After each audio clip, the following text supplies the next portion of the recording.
नमस्कार, India daily देख रहे हैं आप और आपके साथ मैं खुरेतो। बुलेटिन की शुरुआत करेंगे और आज सवाल 10 बजे में बात बांग्लादेश की करेंगे। बांग्लादेश की बात जिसमें लगातार ये कहा जा रहा है कि हिंदुओं को बांग्लादेश में टारगेट किया जा रहा है। बांग्लादेश में हिंदुओं को लगातार निशाना बनाया जा रहा है। बांग्लादेश में अब एक और हिंदू युवक पर जानलेवा हमला हुआ है और बांग्लादेश के शरीयतपुर के तेलोई में कट्टरपंथियों की भीड़ ने हिंदू युवक खोकन दास पर धारदार हथियार से हमला किया। हमला करने के बाद युवक के शरीर में आग लगाने की तक की कोशिश की गई और जान बचाने के लिए युवक ने सड़क किनारे तालाब में छलांग लगा दी, वो कूद गया। उसके बाद स्थानीय लोगों ने जब शोर मचाया तो हमलावर मौके से फरार हो गए। अब स्थिति ये हो गई थी कि बांग्लादेश में हिंदू रहने से भी लोगों को डर लग रहा है। हालांकि शेख हसीना के सरकार से हटने के बाद से हिंदुओं पर हमले तेज हुए हैं। ये जो ग्राफ है ये आगे तेजी से बढ़ा है। अगस्त 2024 की बात करते हैं, जिसके बाद से शेख हसीना ने बांग्लादेश छोड़ा था और तब से ही हिंदुओं की स्थिति और ज्यादा खराब होती चली गई। बीते दिनों फिर से एक हिंदू युवक को जलाने का प्रयास किया गया। इससे पहले आपने नाम सुना होगा दीपू चंद्र दास, उसके बाद अमृत मंडल और अब यहां पर एक और नया शख्स जो कि हिंदू है और हिंदू होने की वजह से ही टारगेट किया गया है। अब आपको चलिए बताते हैं कि आखिर ये पूरा मामला क्या है, क्या कुछ हुआ था और बांग्लादेश में फिर से हिंदुओं पर हमले किस तरीके से किए जा रहे हैं, ये हमलों का सिलसिला कैसे बढ़ता जा रहा है और हमले जो हो रहे हैं वो टारगेटेड प्रिसाइज यहां पर एक एक्शन के तौर पर लिया जा रहा है, जिसमें सीधे सीधे ये बड़ा आरोप है कि यूनुस की इसकी शह देखने को मिल रही है। इस पूरे मामले में यूनुस जो है शह दे रहे हैं। अब चलिए डिटेल्स आपके सामने रखते हैं। बांग्लादेश में फिर से हिंदुओं पर हमला किस तरीके से हुआ है। 50 वर्षीय खोकन चंद्र दास पर हमला किया गया दर्शकों, और ये बताया जा रहा है कि उन पर इस तरीके से वार किया गया, इस तरीके से हमला किया गया कि जान पर बनाए, जानबूझकर इस तरीके से अटैक किया गया है और हमलावरों ने खोकन चंद्र दास के साथ मारपीट तक की है। इससे पहले अमृत मंडल के केस में भी यही हुआ था और दीपू चंद्र दास के केस में भी सेम चीज देखने को मिली थी, यानी कि रेपिटेड ये हो रहा है। हमलावरों ने खोकन पर हथियार से हमला किया है, हथियारों से लैस होकर के पहुंचे थे और उसके बाद हमला किया गया। इसे सीधे तौर पर हिंदू टारगेटेड किलिंग के तौर पर देखा जा रहा है, नरसंहार के तौर पर देखा जा रहा है। हमलावरों ने इसके बाद पेट्रोल डालकर आग तक लगाने की कोशिश की, आग लगा दिया जाए, उसे जला दिया जाए, जिंदा अधमरा जैसी भी स्थिति हो उसको आग लगाकर उसे मार दिया जाए, इस तरीके की कोशिश भी की गई। खोकन ने जान बचाने के लिए तालाब में छलांग लगाई। अब देखिए यहाँ पर जो व्यक्ति खोकन दास है वो कैसे अपनी जान बचाने की कवायद भी करता है। वो कूद जाता है, छलांग मारता है तालाब में ताकि जान बच जाए, लेकिन इसके बावजूद भी जो तस्वीर है वो अपने आप में बहुत पेचीदा है। फिलहाल खोकन शरीयतपुर अस्पताल में भर्ती है, हालत बेहद बदतर बनी हुई है, गंभीर बनी हुई है। उनकी स्थिति को लेकर के भी जो है जानकारियां मिल रही है, उनकी स्थिति गंभीर बनी हुई है। लोग अब इसको लेकर प्रतिक्रियाएं दे रहे हैं, खास तौर पर भारत में इसको लेकर के बहुत विरोध हो रहा है और दुकान से लौटते समय यह घटना को अंजाम दिया गया था। अब एक व्यक्ति जो हिंदू है, जो अपनी दुकान चला रहा है, जो अपना व्यापार कर रहा है, जो पैसे कमा रहा है, अब वो क्या पैसे भी ना कमाए। और बांग्लादेश में इस तरीके की तस्वीर जो है अपने आप में बड़े सवाल खड़े करती है। खबरों के मुताबिक खोकन दास की हालत अभी नाजुक बनी हुई है, बेहद गंभीर बनी हुई है। खोकन के शरीर पर कई गंभीर चोटें भी दर्शकों आई है, पेट में गहरा घाव है, सिर, चेहरे और हाथों पर जलने के निशान भी मिले हैं। और इस पूरी घटना के बाद पूरे इलाके में तनाव की स्थिति देखने को मिल रही है। माहौल जो है बहुत गर्म बना हुआ है। इलाके के लोगों ने आरोपियों की गिरफ्तारी की मांग तक अब कर डाली है। सीधे सीधे कहा है कि अरेस्ट किया जाए। ऐसे लोगों की जरूरत नहीं है बांग्लादेश में जो वहां पर आग लगा रहे हैं, आग में घी डालने का काम कर रहे हैं और हिंदुओं को टारगेट इस तरीके से की जा रहे हैं। तो ऐसे में देखिए अल्पसंख्यकों को क्या वहां पर रहने का अधिकार नहीं है? क्या हिंदुओं को रहने का अधिकार नहीं है? क्या बांग्लादेश में जो सरकार चल रही है, जो इंटरिम गवर्नमेंट चल रही है यूनुस की, इसमें सीधे सीधे ये कहा जाए कि हिंदुओं को बाहर का रास्ता दिखाने की कोशिश की जा रही है, हिंदू वहां पर ना रहे इसको लेकर के कोशिश की जा रही है। अब पुलिस आरोपियों की गिरफ्तारी के लिए लगातार पड़ताल कर रही है, पहचान करने में जुटी हुई है। और चलिए देखिए बांग्लादेश में लगातार जिस तरीके से स्थिति है, दो तस्वीरें आपको मेरी बगल की खिड़कियों में नजर आ रही होगी और ऐसे में बांग्लादेश में लगातार हिंदुओं को कैसे टारगेट किया जा रहा है, ये दो तस्वीर इस बात की तस्दीक करती है। बेहद एक्सक्लूसिव तस्वीर है ये। एक तस्वीर आपको दिखा रहे हैं शरीयतपुर बांग्लादेश से और दूसरी तस्वीर राजधानी ढाका की, जहां जमकर आगजनी हो रही है, जमकर तांडव जो जिहादी जमात के हैं वो करते हुए नजर आ रहे हैं। और बांग्लादेश में स्थिति जो हिंदुओं की बनी हुई है वो तो भगवान भरोसे इस वक्त नजर आ रही है। हिंदुओं को निशाना ऐसा बनाया गया है कि एक के बाद एक ये जो ग्राफ है बढ़ता चला जा रहा है। पहले कहा जा रहा था कि शेख हसीना का तख्ता पलट होगा तो स्थिति जो है काबू में हो जाएगी, यूनुस गद्दी संभालेंगे तो इंटरिम गवर्नमेंट के जरिए स्थिति स्टेबलाइज होगी, लेकिन ऐसा होता हुआ नजर नहीं आ रहा है दर्शकों। वहां पर जमात ने पूरी तरीके से यूनुस सरकार को अपना पपेट बना लिया है। बांग्लादेश में अल्पसंख्यकों को लगातार टारगेट किया जा रहा है। बांग्लादेश में 15 दिनों के अंदर हिंदू शख्स को आग के हवाले करने की ये दूसरी नहीं तीसरी घटना सामने आ रही है। और ऐसे में देखिए अमृत मंडल के बाद और दीपू चंद्र दास के बाद अब एक और शख्स आ गया। ये लिस्ट, ये फहरिस्त बहुत बड़ी है दर्शकों। ये तो कुछ चंद नाम है जो कि सामने आ जा रहे हैं। कई ऐसे मामले होंगे जो कि दब जा रहे होंगे, जो जिनकी खबर शायद क्षण कर सामने नहीं आ पाई हो। पहले 18 दिसंबर को दीपू चंद्र दास को भीड़ ने पीट कर अधमरी स्थिति तक पहुंचा दिया और उसके बाद भी इतना पीटा जब तक उसकी जान न चली जाए। और उसके बाद दीपू को आग के हवाले कर दिया गया था। वो तस्वीरें भी आपने अमूमन देखी होगी। और वो बड़े सवाल खड़े इसलिए भी करता है क्योंकि जो टारगेटेड यहाँ पर चीजें की जा रही है हिंदुओं के विरोध, अल्पसंख्यकों के विरोध, वो अपने आप में बड़े सवाल खड़े करती है। अब चलिए डिटेल्स आपके सामने रख देते हैं। बांग्लादेश में हिंदुओं के साथ कैसा सुलूक हो रहा है, अग्निकांड कैसा हो रहा है, आग के हवाले कर दिया जाता है दर्शकों, अपने आप में बहुत बड़ा सवाल है। 18 दिसंबर दीपू चंद्र दास, सबसे पहले इनका मामला सामने आता है। दीपू चंद्र दास को कैसे आग के हवाले किया जाता है, कैसी बर्बरता, पीट कर हत्या की गई, उसके बाद आग लगा दी गई। यानी कि व्यक्ति को इस कदर पहुंचाया गया, इस कदर उसके साथ क्रूरता निर्ममता बरती गई कि उसकी जान तो जानी ही थी। अब देखिए 31 दिसंबर खोकन चंद्र दास, ये व्यक्ति का नाम भी सामने आ गया है, जिसके साथ जो सुलूक हुआ है। ये व्यक्ति दुकान चलाता था, ये व्यक्ति किसी को परेशान नहीं कर रहा था, अपनी रोजी रोटी के लिए काम करने निकला था घर से बाहर, वहां से वापस लौट रहा था और इसी दौरान उनके साथ ये हादसा हुआ और मारपीट के बाद पेट्रोल से आग लगा दी गई खोकन चंद्र दास पे। और ऐसे में ये दूसरा नाम नहीं है, एक और नाम आप इससे पहले भूल रहे हैं, अमृत मंडल का नाम भी सामने आया था। और इसके बाद लगातार जो है भारत में विरोध की आग भी देखने को मिली थी। आपको याद होगा एम्बेसी में किस तरीके की तस्वीर सामने आई थी। एम्बेसी के बाहर जो हिंदू है वो लगातार प्रदर्शन करते हुए नजर आए थे। वीएचपी के तमाम जो कार्यकर्ता है वो इकट्ठा हुए थे बांग्लादेश एम्बेसी के बाहर, वहां पर जमकर बवाल छिड़ा था। और बीते कुछ दिनों से बांग्लादेश में अल्पसंख्यकों को निशाना बनाया जा रहा है। बांग्लादेश में बीते 15 दिनों में तीसरी ये मौत है हिंदू की।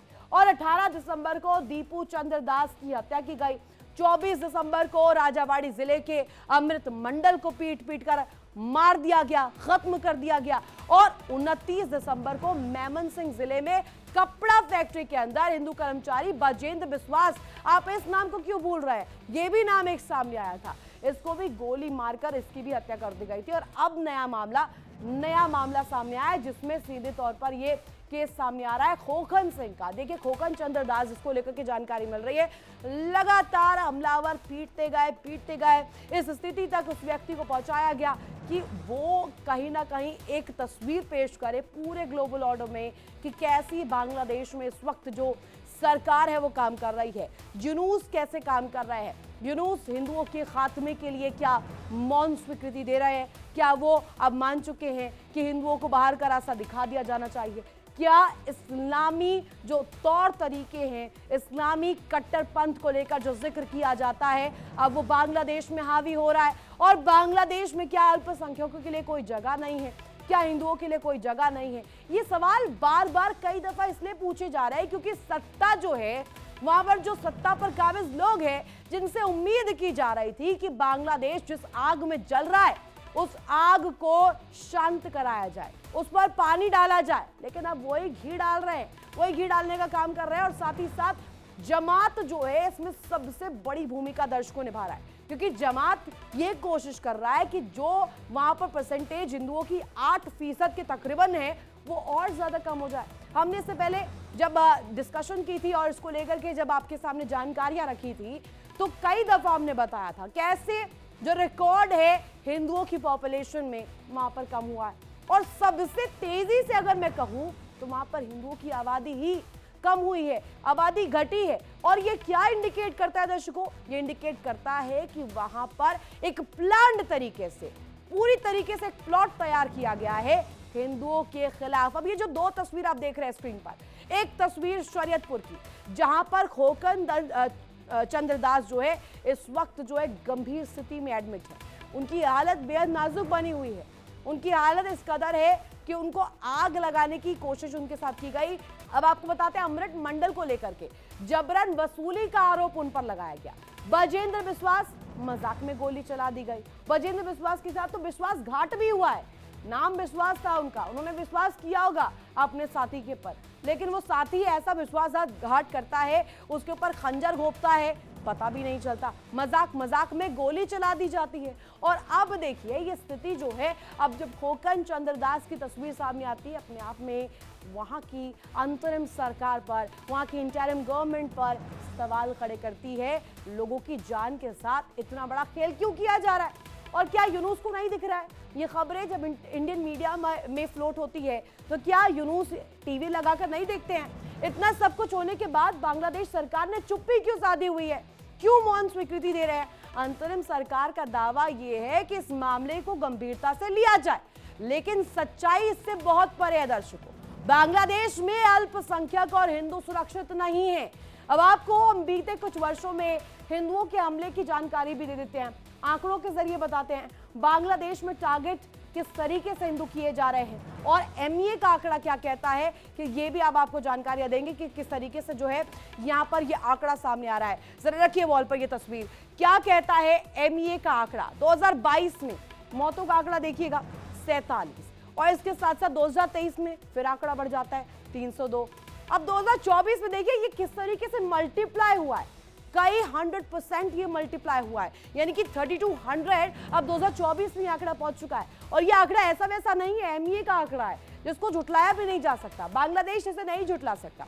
और ये दिखाता है, दर्शाता है कि बांग्लादेश में जो कट्टरपंथ की सरकार चल रही है, जो कट्टरपंथी लोग सत्ता पर काबिज है, वो इसके पीछे सबसे बड़ी वजह है। और क्या पाकिस्तान का भी इसमें रोल है कि पाकिस्तान भी इंटरनेशनल फोर्स के जरिए, प्रेशर के जरिए बांग्लादेश को अब पूर्वी पाकिस्तान बनाना चाहते हैं?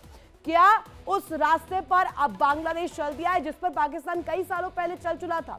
और ऐसे में आपको ये भी सवाल उठ रहा होगा आपके मन में कि कश्मीर वाला राग जैसे पाकिस्तान अलापा करता था, अब बंगाल की समस्या देखिए। बांग्लादेश में बंगाल को लेकर के भी बड़े सवाल खड़े होते हैं, क्वेश्चन मार्क लगाया जाता है, क्योंकि यहां पर भारत में जब एसआईआर की प्रक्रिया होती है, कई दफा विपक्षी जो नेता हैं उसको लेकर के सवाल खड़े करते हैं, खास तौर पर बंगाल में जहां रोहिंग्या, बांग्लादेशी, इन तमाम चीजों को लेकर के जो रुख है सरकार ने किस कदर रखा है। अवैध यहां पर घुसपैठ को लेकर के सीधे सीधे कहा गया है कि एसआईआर के जरिए उन्हें बाहर का रास्ता दिखाया जाएगा। अब ऐसे में लोग ये मांग कर रहे हैं कि जो हिंदू बांग्लादेश में रह रहे हैं उनके लिए दरवाजे खोल दिए जाने चाहिए, उन्हें भारत को स्वीकार कर लेना चाहिए। और इसको लेकर के तस्वीर इस वक्त जो है नजर आ रही है, टारगेट पर हिंदू है, टारगेट पर वहां पर अल्पसंख्यक है, सिर्फ हिंदू ही नहीं और भी बड़े तबके हैं जो कि टारगेट पर इस वक्त बताए जा रहे हैं। लेकिन सबसे बड़ा टारगेट इस वक्त अगर कोई है वो है हिंदू। हिंदू को लेकर के जानकारी मिल रही है। और भारत क्योंकि अगर अपना रुख नहीं रखेगा, ये कहा जाता है, तो कौन सा देश रखेगा? इजराइल को देखिए, इजराइल किस तरीके से फोकस करके वहां के लोगों की वृद्धि के लिए काम करता है। अब ऐसे में बांग्लादेश में हिंदुओं की हत्या का क्या कारण है ये भी जान लीजिए। दरअसल शेख हसीना के सरकार से हटने के बाद हिंदुओं पर और भी हमले तेज हुए। अगस्त 2024 के बाद से जब से शेख हसीना ने बांग्लादेश छोड़ा, ये हालात और ज्यादा बद से बदतर हो गए दर्शकों। और ये हालात इस कदर बदतर हुए कि यहाँ पर जो लोग हैं पूछने लगे, चीख चीख कर सवाल कर रहे हैं।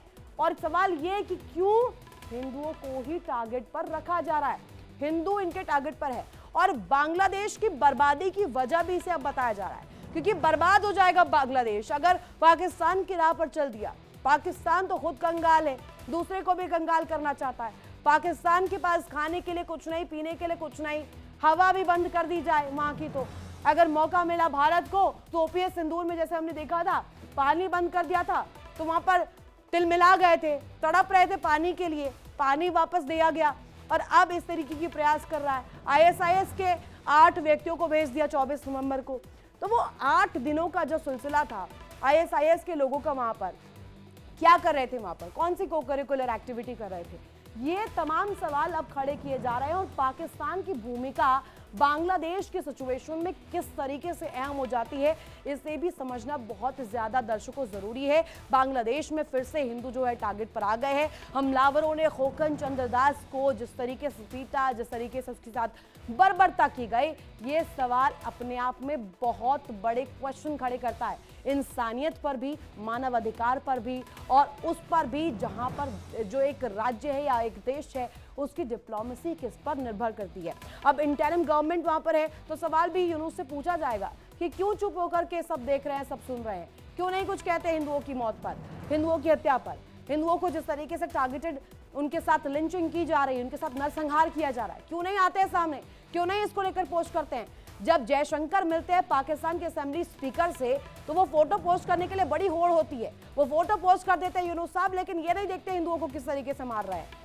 अब इसी पर करेंगे बड़ी चर्चा, बड़ा पैनल, खास मेहमान मेरे साथ कनेक्ट है कर्नल शिवदान सिंह, रिटायर्ड रक्षा विशेषज्ञ मेरे साथ इस वक्त कनेक्ट है, group captain U K Devnath sir मेरे साथ इस वक्त कनेक्ट है, संजीव श्रीवास्तव सर विदेश मामलों की जानकार मेरे साथ इस वक्त कनेक्ट है। सबसे पहला सवाल संजीव सर आपसे ही पूछती हूँ, यहाँ पर अगर मैं देखूं जो डिप्लोमेसी कहती है एक देश की, वो ये कहती है कि चाहे अल्पसंख्यक हो, चाहे बहुमत में वो तबका हो, जैसा हम भारत में देखते हैं हिंदू बहुमत में है, लेकिन ऐसा थोड़ी है मुसलमानों को यहाँ पर इस तरीके से उनके साथ बर्बरता की जा रही है, उनको बराबर का अधिकार दिया जा रहा है। और अगर स्कीमों की बात करें, यहाँ की पॉलिसीज की बात करें, सबका फायदा मुसलमान भी उठा रहे हैं, किसी के साथ इस तरीके का रवैया नहीं होता। लेकिन बांग्लादेश में अगर ऐसा होता है तो बड़ा सवाल खड़ा होता है कि क्यों चुप होकर के यूनुस ये सब देख रहे हैं, सुन रहे हैं, क्या वो भी अब यही चाहते हैं कि हिंदुओं को बाहर का रास्ता दिखा दिया जाए उनके साथ, या फिर इस तरीके की बर्बरता की जाए। तो फिर सवाल खड़े होते हैं जिहाद को लेकर के भी। इन तमाम डॉट्स को जरा कनेक्ट कीजिएगा। सबसे पहले रितु जी, आपको, हमारे पैनलिस्ट को गुड मॉर्निंग, सुप्रभात।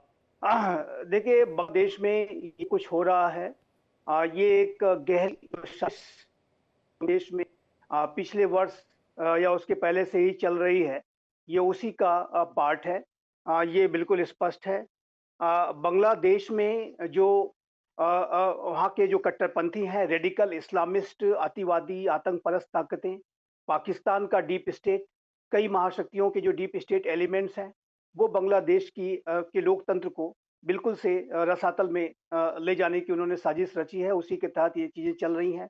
और अभी जब एक भारी दबाव के, और जहां तक आपने मोहम्मद यूनुस का जिक्र किया, जाहिर है कि मोहम्मद यूनुस की सरकार अपने दायित्वों को उसने नहीं निभाया है। उस सरकार का जो मैंडेट था कि वहां पर वो कट्टरपंथियों के खिलाफ कार्रवाई करे, वहां पर कानून और शासन की व्यवस्था की स्थिति को सुधारने के लिए, उसको स्वस्थ और बिल्कुल चुस्त दुरुस्त बनाने के लिए कठोर कदम उठाए, वो उसने नहीं लिए हैं। कहीं ना कहीं ये जो मोहम्मद यूनुस की सरकार है वो कट्टरपंथियों को शह देती हुई नजर आई है।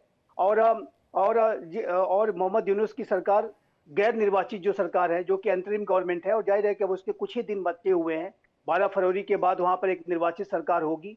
लेकिन ये जो मोहम्मद यूनुस हैं वो पूरी तरह से नाकाम रहे हैं अपने दायित्वों को पूरा करने में, और जाहिर है कि उसकी वजह से भी ये घटनाएं हो रही हैं। लेकिन मैं ये जो घटनाएं हो रही हैं उसके पीछे जो वास्तविक, जो तात्कालिक कारण मैं स्पष्ट रूप से देखता हूं कि बांग्लादेश के जो कट्टरपंथी हैं, जो रेडिकल इस्लामिस्ट, अतिवादी, आतंकपरस्त ताकतें हैं, पाकिस्तान का जो डीप स्टेट है, वो ऐसी घटनाओं को करा करके बांग्लादेश की सोसाइटी को इलेक्शन से पहले पोलराइज करना चाहता है।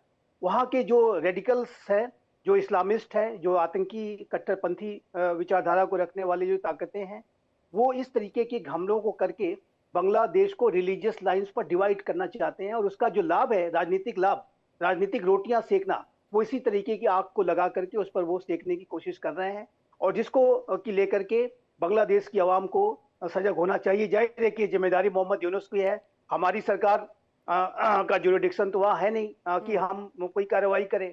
और लेकिन जहां तक भारत का पूरी स्थिति को के ऊपर भारत का जो अप्रोच है, देखिए भारत ने समय समय पर इसके बारे में अपनी गहरी नाराजगी, मैं चिंता ही नहीं कहूंगा, गहरी नाराजगी व्यक्त की है कि किस तरीके से बांग्लादेश में हमारे हिंदू कम्युनिटी के जो लोग हैं उनको टारगेट किया जा रहा है और हिंदू कम्युनिटी के ऊपर ये जो हमले हैं इस नए भारत को बर्दाश्त नहीं है। प्राइम मिनिस्टर श्री नरेंद्र मोदी ने लाल किले की इस प्राचीर बात से की इस बारे में गंभीरता को अपनी समझना नाराजगी चाहिए। प्रकट मैं ये समझती हूँ कि वहां पर अब जिस तरीके से बर्बरता हो रही है, एक बार को हम इंसानियत के तौर पर भी सोचें और इसको मानव अधिकार से जोड़ें, तो क्या अब पाकिस्तान को मानव अधिकार नहीं नजर आ रहा है? पाकिस्तान जो तालिबान की स्थिति पर बड़ा चीख चीख कर बोलता है, वहां पर लोगों को लेकर के बड़ी चिंता जाहिर करता है, कश्मीरियों के लिए उन्हें बड़ा प्रेम है, लेकिन बांग्लादेश में जो हिंदुओं के साथ हो रहा है उस पर तो नहीं बोलता। यूएन में जब फटकार लगाई जाती है पाकिस्तान को, उसके बाद वो बार बार इस बात को रखता है कि वो तो खुद आतंकवाद से ग्रसित है, जबकि आतंकवाद का अगर सृजन की बात की जाए, आतंकवाद को पालने की पोसने की बात की जाए, तो पाकिस्तान जो है सबसे नंबर 1 लिस्ट में आता है। अब ऐसे में पाकिस्तानी इन्वॉल्वमेंट कैसे देख रहे हैं इसमें? देखिए रितु जी, पाकिस्तान से कोई अपेक्षा करना बिल्कुल भी जाहिर है कि वो पूरी नहीं होगी और पाकिस्तान तो इस पूरी स्थितियों को बिगाड़ने का एक स्टेक होल्डर है। वहां जो साजिशें चल रही हैं पाकिस्तान उसमें शामिल है। उसका जो डीप स्टेट, वहां की आईएसआई, वहां के आतंकी संगठन और ये जमात इस्लामी बांग्लादेश का जो इतिहास रहा है उसको तो हम जानते हैं। ये जो जमात इस्लामी बांग्लादेश है, ये जो पाकिस्तान में वहां की सेना बांग्लादेशी के लोगों के ऊपर सारा जुल्म सितम, हर तरीके की बर्बरता, अत्याचार कर रही थी, तो ये जमात इस्लामी उनके साथ मिलकर के काम कर रहा था और अपने लोगों के ऊपर ही उन्होंने तमाम बर्बरता की। और आज भी जो पाकिस्तान के जो आतंकी संगठन हैं वो इसी तरीके से जमात के साथ मिलकर के और अन्य कट्टरवादी संगठनों के साथ मिलकर के वो वहां पर आतंक की साजिशें रच रहे हैं, इसमें कोई दो राय नहीं है। कट्टरपंथी जो वातावरण को बनाने की पूरी साजिश रची जा रही है। लेकिन अगर निराशा कहीं होती है तो वो वेस्टर्न कंट्रीज के जो डबल स्टैंडर्ड हैं, ह्यूमन राइट्स वगैरह की जो दुहाई देते फिरते हैं पूरे विश्व में कि democracy, human rights, rule based order. Donald Trump का वो स्टेटमेंट मुझे अभी भी याद है जब वो कैंपेन कर रहे थे पिछले और अगस्त में, और वो कह रहे थे कि यदि मैं अमेरिका का राष्ट्रपति तब होता तो मेरी वॉच में ये जो हिंदू कम्युनिटी के ऊपर जो हो रही घटनाएं नहीं हुई होती। अब और नहीं देख रहे हैं, अब लक्ष्य ट्रम्प उस समय साहब को दिख नहीं रहा है, अब उन्होंने या तो उनको दिख नहीं रहा है, आंखें मूंद ली है। वो कहा जाता है ना कि सोए हुए व्यक्ति को उठाया जा सकता है लेकिन ढोंग कर रहे व्यक्ति को नहीं उठाया जा सकता।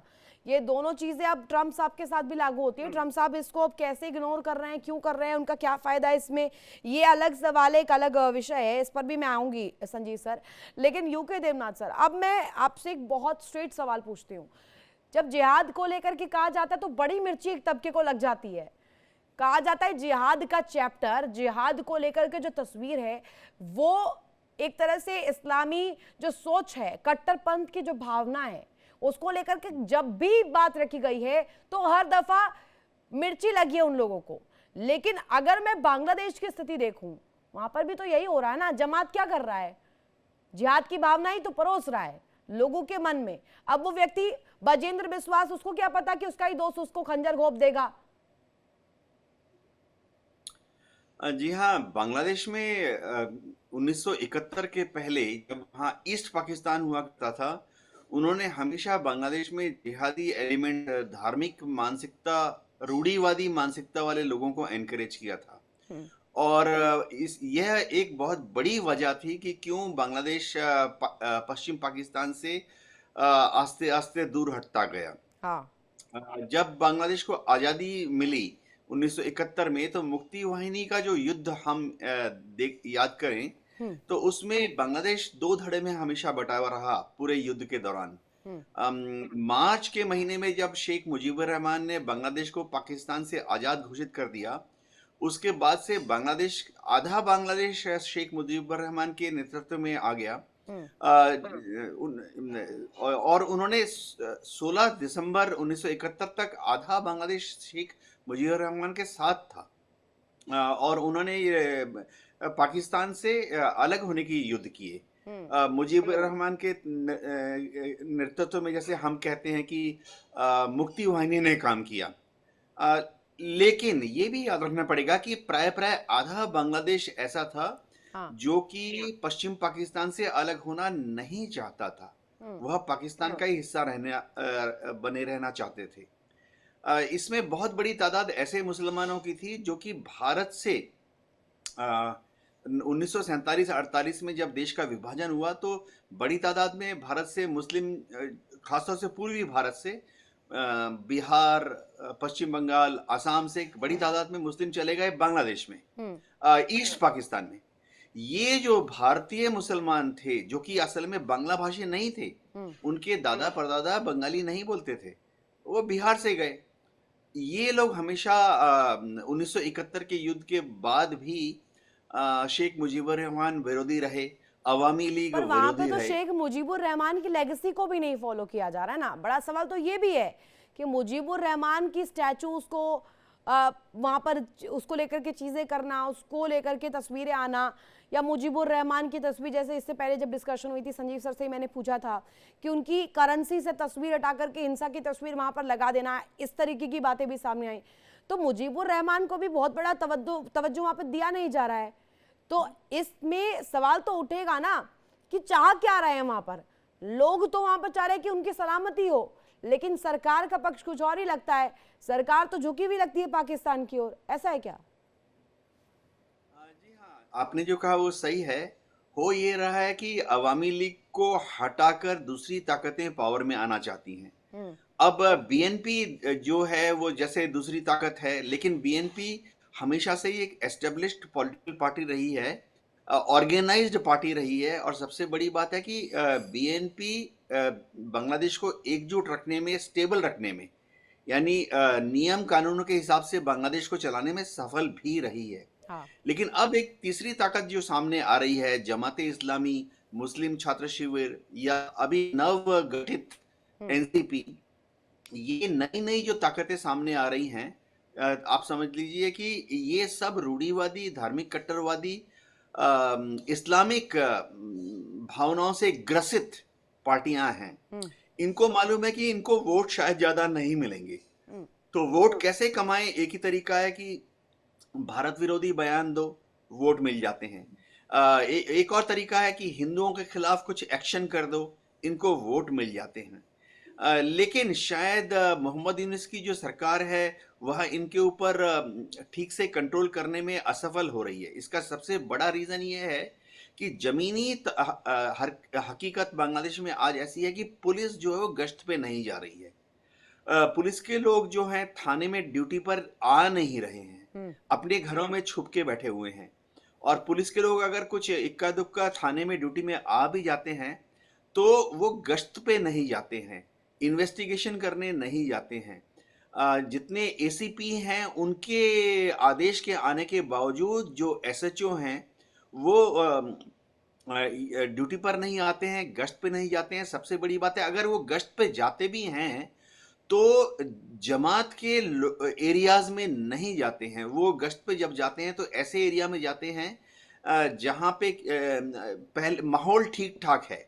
लेकिन जैसे पुलिस का काम है कि ऐसे एरिया में जाके गश्त करे, गाँव में या छोटे कस्बों में जहाँ अराजकतावादी तत्व ज्यादा हैं, गुंडाई एलिमेंट ज्यादा एक्टिव हैं, पुलिस उन इलाकों में गश्त के लिए जाती नहीं है। तो बांग्लादेश की पुलिस जो है उनका मोराल बहुत लो है, वो जान नहीं गंवाना चाहते।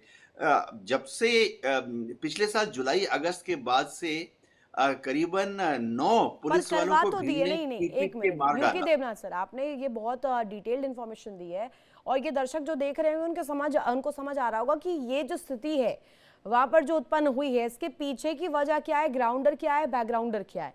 लेकिन सर ये मैं आपसे जानना चाहूंगी, अभी तो तारिक रहमान की पैराशूट लैंडिंग करा दी अमेरिका ने भी कुछ सोचा होगा। और जैसे संजीव सर इससे पहले जिक्र कर रहे थे, ट्रंप साहब जब अगर कहूँ मैं भाषण दे रहे थे, जब चुनाव के दौरान, चुनाव से पहले की तस्वीर आई थी, उन्होंने एक बात बहुत पुरजोर तरीके से रखा था और मुझे ऐसा लगता है उनको इसका माइलेज मिला भी है। चुनावों के दौरान उन्होंने कहा था कि जो बाइडेन की सत्ता यदि जाती है और ट्रंप अगर वहां पर काबिज होते हैं तो हिंदू की सुरक्षा पर बात की जाएगी।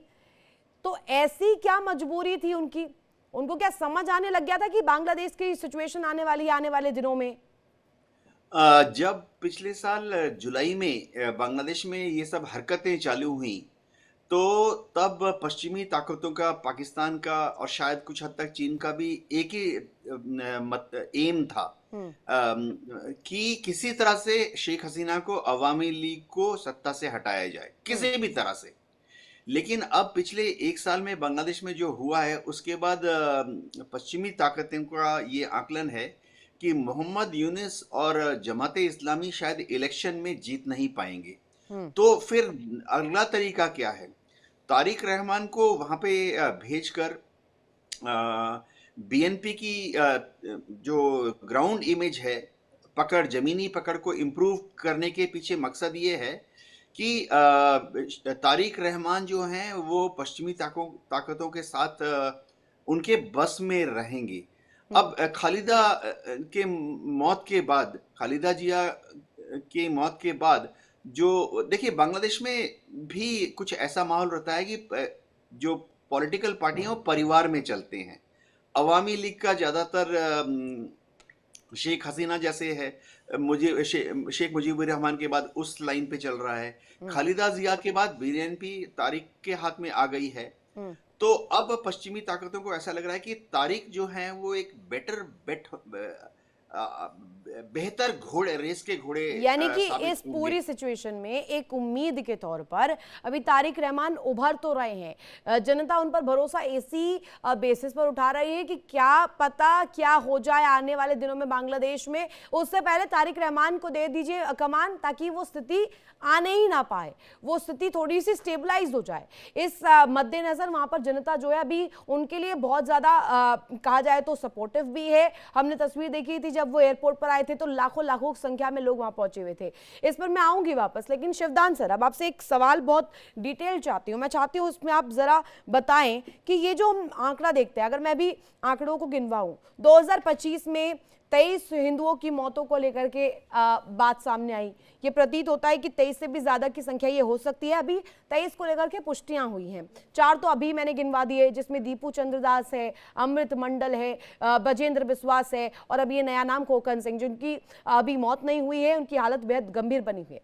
लेकिन इस बात से पल्ला नहीं झाड़ा जा सकता ना कि उनको सिर्फ वो बच गए हैं, उनके साथ ऐसा प्रयास हुआ लेकिन वो मरे नहीं है। ये भी एक तबका बोलेगा आकर के चीख चीख कर, ठीक है, उस पर भी जवाब दीजिएगा। लेकिन ये जो विस्तृत तौर पर हम देखते हैं, एक एक्सट्रीमिस्ट, एक कट्टरपंथी सरकार अभी तक चुप क्यों बैठी है, और क्या इसे स्टेट स्पॉन्सर्ड जेनोसाइड का नाम देना सही होगा? देखिए, हमको ये नहीं भूलना चाहिए कि जिन शक्तियों के द्वारा ये सरकार बनी है वो शक्ति कट्टरपंथी लोगों के द्वारा ही ये हुआ है, और इस सब के पीछे पाकिस्तान की आईएसआई ने पूरा प्लानिंग बनाई है। ओके। पाकिस्तान की आईएसआई ने, पाकिस्तान की सेना जिस प्रकार से पाकिस्तान में अपना कंट्रोल किए हुए है जनता के ऊपर, कट्टरपंथ को बढ़ावा देकर के, पाकिस्तान में जितने भी कट्टरपंथी ग्रुप हैं वो काफी बढ़े हुए हैं और वो एक तरह से इनडायरेक्टली पूरी जनता पर उनका कब्जा है।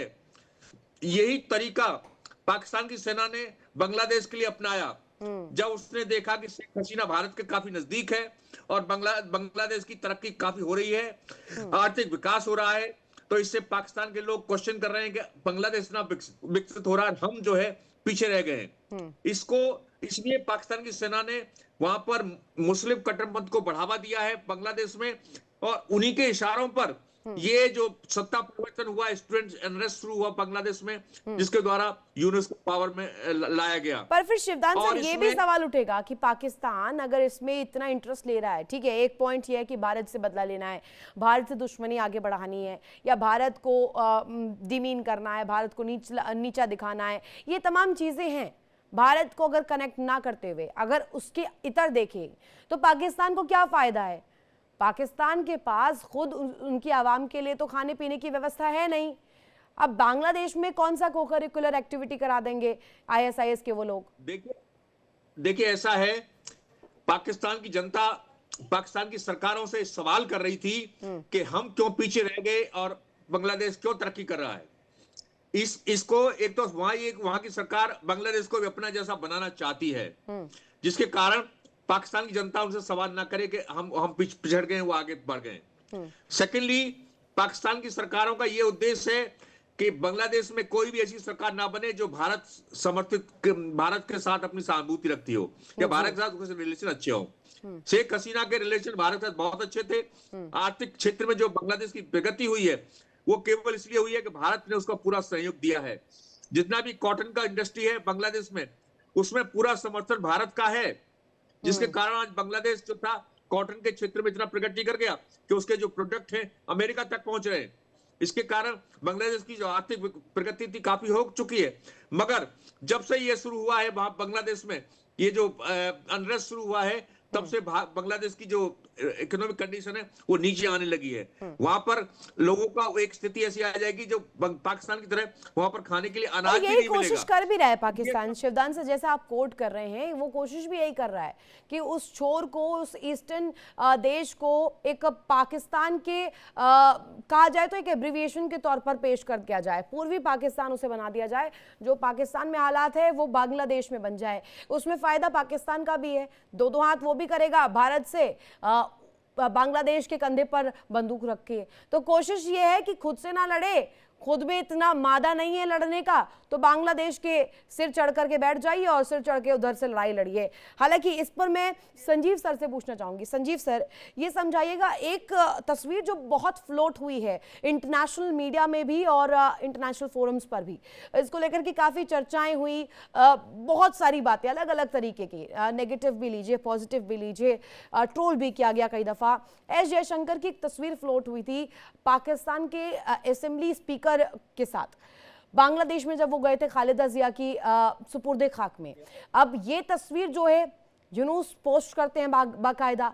यूनुस के पास इतना वक्त है कि वो किसके साथ एस जयशंकर मिल रहे हैं वो पोस्ट कर दे, वो तस्वीर पेश कर दे दुनिया के सामने, इनसिक्योरिटी भी दिखा देते हैं। लेकिन क्या देश में जो हालात है, देश सिक्योर है कि नहीं है, ये नहीं देखते हैं? Why is he silent on this? जी, जैसा कि मैंने कहा कि मोहम्मद यूनुस की जो सरकार है वो अपने जो मूल जो उनका मैंडेट है वहाँ पर कानून और शासन की व्यवस्था को सुदृढ़ करना और इलेक्शंस को फ्री, फेयर, इंक्लूसिव और क्रेडिबल तरीके से कराना, इसके ऊपर उनको ज़्यादा तवज्जो देनी चाहिए, ध्यान देना चाहिए। कुछ ही दिन बचे हुए हैं, जाते जाते तो कम से कम ये काम कर जाएं ताकि जो है कुछ जो बांग्लादेश का जो आगे का इतिहास लिखा जाए उसमें कम से कम ये तो नाम चला जाए कि मोहम्मद यूनुस ने इलेक्शन ठीक ठाक कराए। एक साल तो उन्होंने बहुत ही निराशाजनक तरीके का व्यवहार किया है। जो अपना मूल काम है वो तो ठीक से कर नहीं रहे हैं और विदेश नीति, रक्षा नीति पर उनको समय मिल जा रहा है तस्वीरें पोस्ट करने का।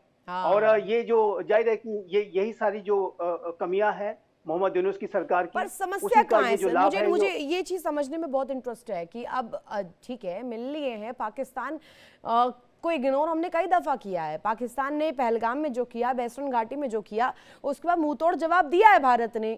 भारत कौन सा इसमें पीछे? और अभी भी क्लियर एक पॉलिसी के साथ बात आगे रखी जा रही है सरकार द्वारा कि अगर छेड़ोगे तो छोड़ेंगे नहीं।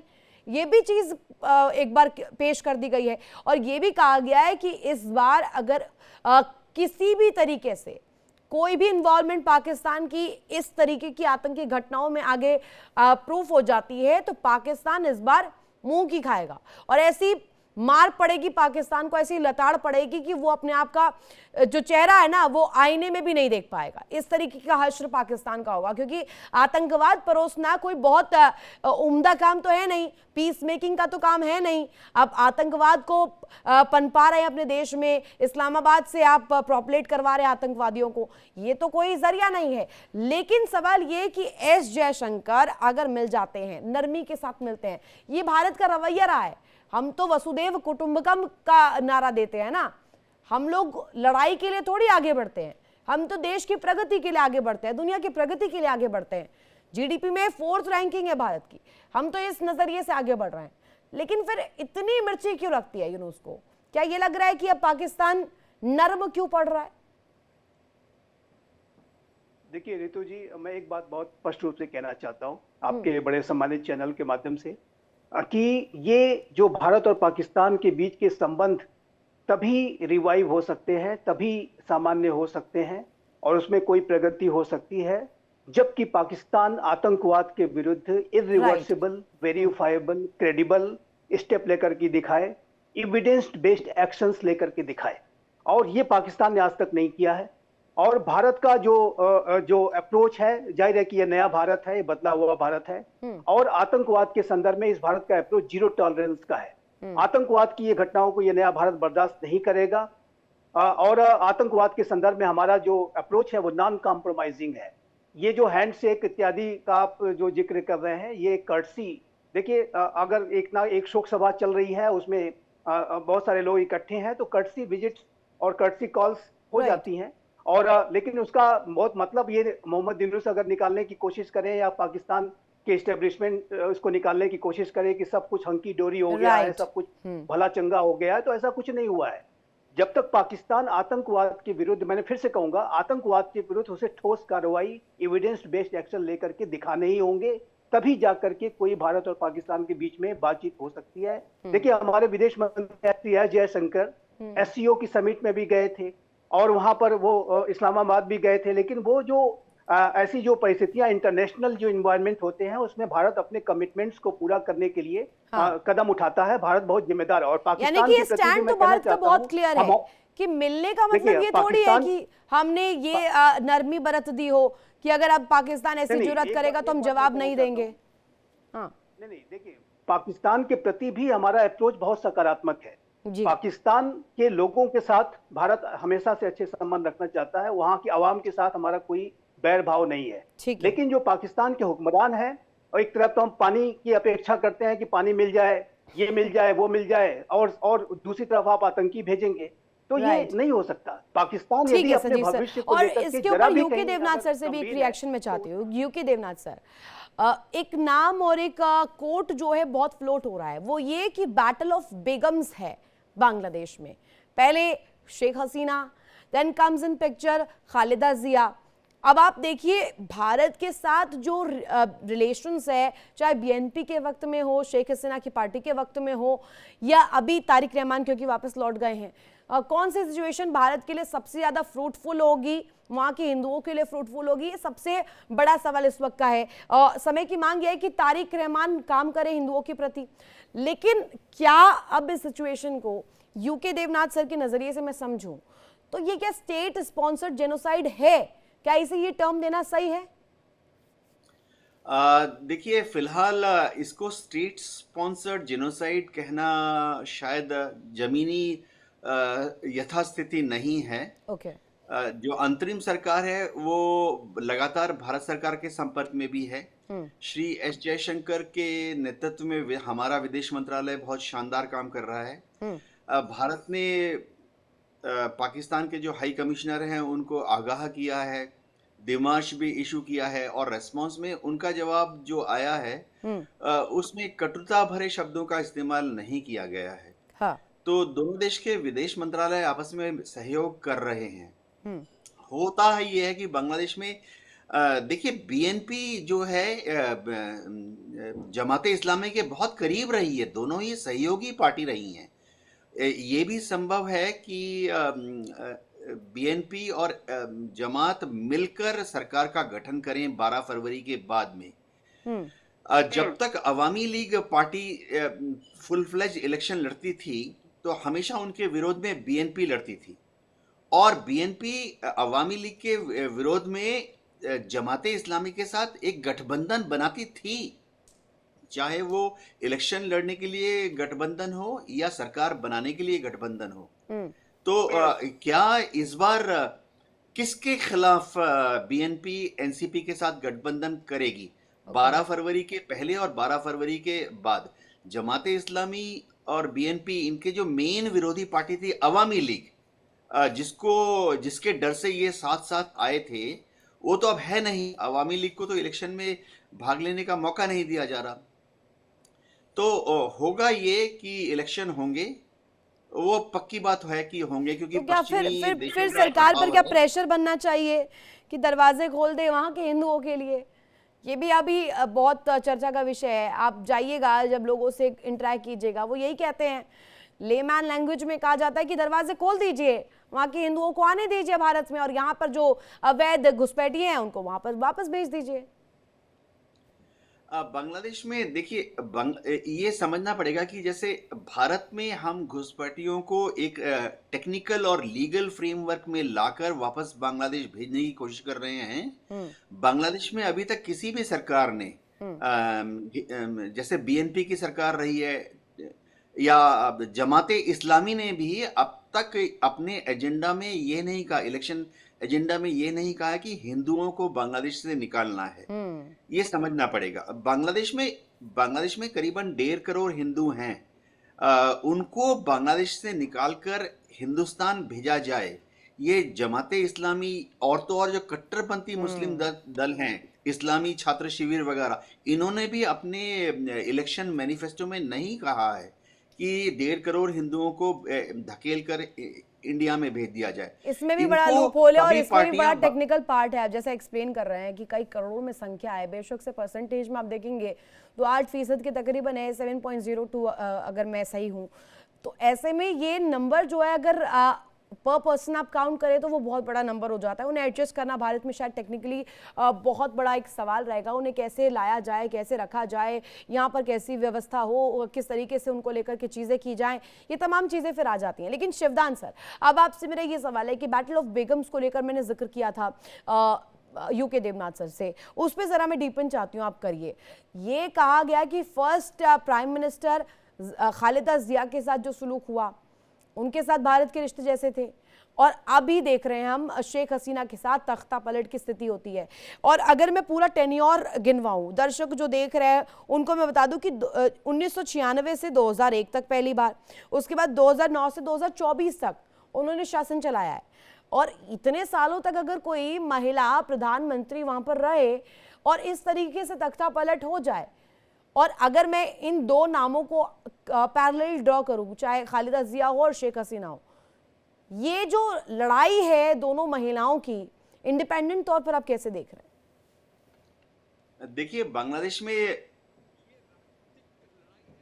शिवदान सर, इसके शेख हसीना की पार्टियों के बीच में इसमें कोई इसमें कोई शक नहीं है। इस तरह की राजनीतिक लड़ाई हर देश में चलती है, प्रतिद्वंद्विता होती है पॉलिटिकल पार्टीज में। इसके अलावा इनके पीछे इनका कोई ऐसा एजेंडा नहीं था कि हिंदू विरोधी है या इस्लामिक है या कट्टरपंथी है। ये प्रॉपर प्रजातंत्र चला रही थी ये दोनों सरकारें, और इसी कारण से ही आज बांग्लादेश का विकास हुआ था, क्योंकि बांग्लादेश में कट्टरपंथ को वो स्थान नहीं था जो पाकिस्तान में मिला हुआ था। तो इसलिए इन दोनों की सरकार जी प्रजातांत्रिक व्यवस्था में विश्वास करती है, इसलिए दोनों में इवन ये शेख खालिदा जिया वाली पार्टी का यदि सरकार बनती है तो मैं महसूस करता हूं कि वहां पर प्रजातांत्रिक व्यवस्था दोबारा से पर राइवलरी तो दोनों के बीच में भी थी, शेख हसीना के बीच में भी थी और खालिदा जिया के बीच में भी थी। लेकिन हम देख रहे हैं कि देश के प्रति, बांग्लादेश के प्रति दोनों का जो रुख था वो मुझे लगता है बहुत ज्यादा डिफरेंट नहीं था। बिल्कुल, उनका बिल्कुल प्रजातांत्रिक व्यवस्था में विश्वास था, इसी कारण से बांग्लादेश का विकास हुआ है, वहां पर सुख शांति थी। मगर जब से ये पाकिस्तान की आईएसआई ने वहां पर ये कट्टरपंथ को बढ़ावा देकर के शेख हसीना को सत्ता से हटाया है, तब से ये बांग्लादेश में दोबारा से इस्लामिक कट्टरपंथ का जो चेहरा नजर आ रहा है, उसी के कारण ये सारा डिस्टर्बेंस हुआ है। ठीक है, और यानी कि ये जो डिस्टर्बेंस है आने वाले दिनों में और भी ज्यादा क्रूशल हो सकता है, इसे एड्रेस किया जाना चाहिए, बांग्लादेश में इसको लेकर के बात होनी चाहिए और यूनुस को भी सामने आना चाहिए। अगर नहीं आ रहे तो वो बताया जा रहा है कि ये मौन स्वीकृति ही है, इसे वैसा ही लिया जाएगा ग्लोबल ऑर्डर पर। संजीव श्रीवास्तव सर, अब आपसे दो सवाल है मेरे कुल। पहला सवाल ये कि जो लेटर का जिक्र बार बार कई दफा हो चुका है, तारिक रहमान को जो लेटर प्रधानमंत्री नरेंद्र मोदी ने भेजा, उसको लेकर के तस्वीर पेश हो रही थी, वक्त थोड़ा सा कम था, इस डिस्कशन को यहीं पर मुझे रोकना होगा। फिलहाल वक्त एक बहुत छोटे से ब्रेक का, ब्रेक के उस पार भी खबर लगातार जारी है। इंडिया डेली अब आपके स्मार्ट टीवी पर मौजूद है, इंडिया डेली 24/7, अब इन सभी प्लेटफॉर्म पर लाइव देखिए।